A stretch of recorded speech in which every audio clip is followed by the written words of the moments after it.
Professor used the evolution theory from the viewpoint of Christianity, the thorough analysis of the descent or origin of man.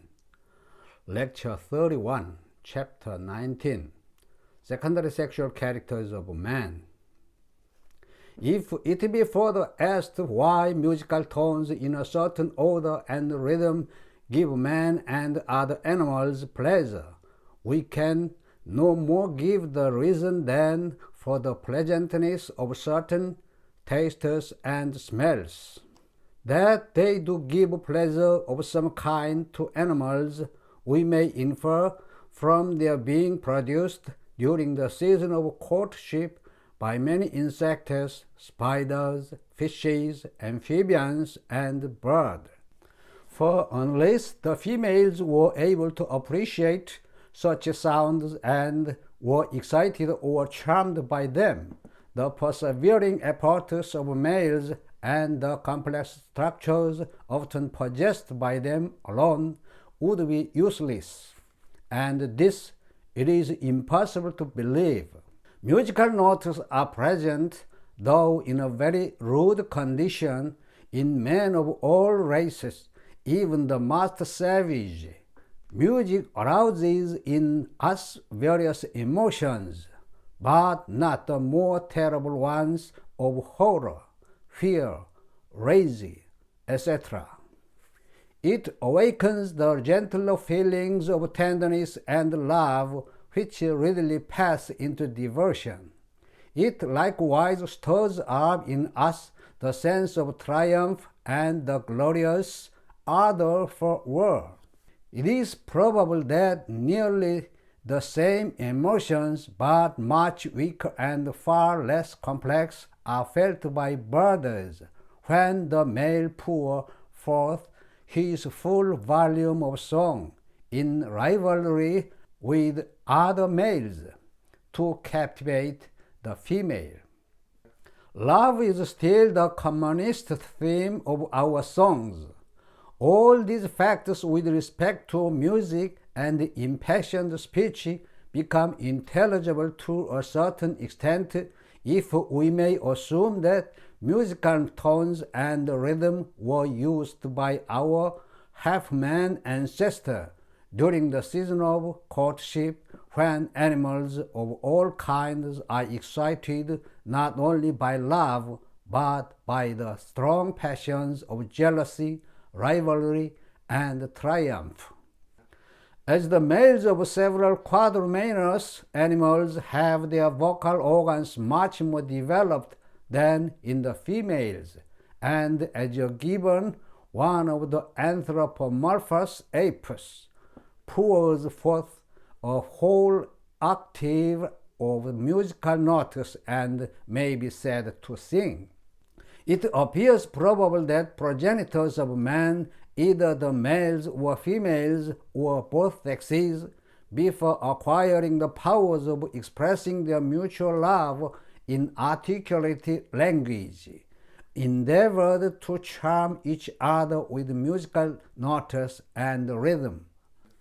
The impassioned orator, bard, or musician, when with his varied tones and cadences he excites the strongest emotions in his hearers, little suspects that he uses the same means by which his half-human ancestor long ago aroused each other's ardent passions during their courtship and rivalry. The influence of beauty in determining the marriages of mankind. In civilized life, man is largely, but by no means exclusively, influenced in the choice of his wife by external appearance.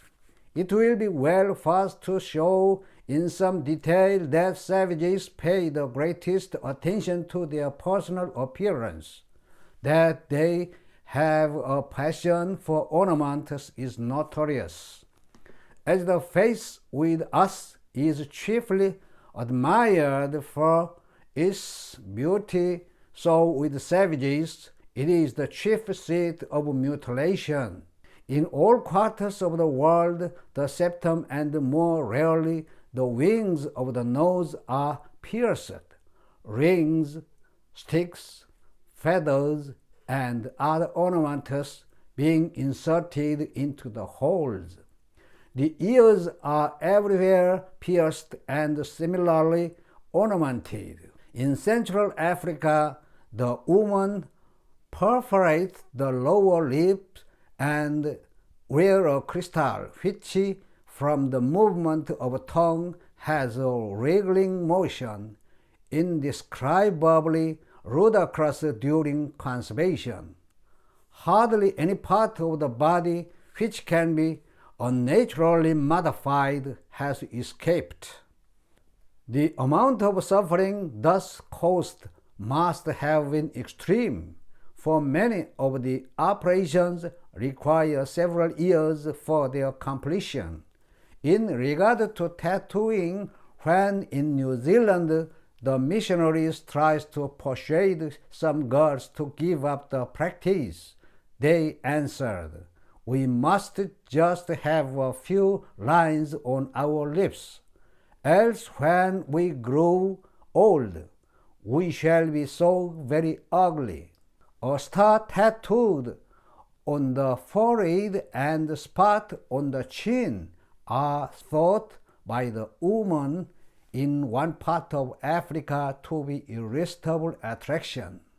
Lastly, it is a remarkable fact, as proved by the foregoing quotations, that the same fashions in modifying the shape of the head, in ornamenting the hair, in painting, tattooing, in perforating the nose, lips, or ears, in removing or filing the teeth, etc., no prevail and have long prevailed in the most distant quarters of the world. It is extremely improbable that these practices, followed by so many distinct nations, should be due to tradition from any common source. They indicate the close similarity of the mind of man to whatever race he may belong, just as do the almost universal habits of dancing, masquerading, and making rude pictures. The different races of man differ widely in their taste for the beautiful. The senses of man and of the lower animals seem to be so constituted that brilliant colors and certain forms, as well as harmonious and rhythmical sounds, give pleasure and are called beautiful. But why this should be so, we know not. It is certainly not true that there is in the mind of man any universal standards of beauty with respect to the human body. It is, however, possible that certain tastes may in the course of time become inherited, though there is no evidence in favor of this belief, and if so, each race would possess its own innate ideal standard of beauty. Shalom.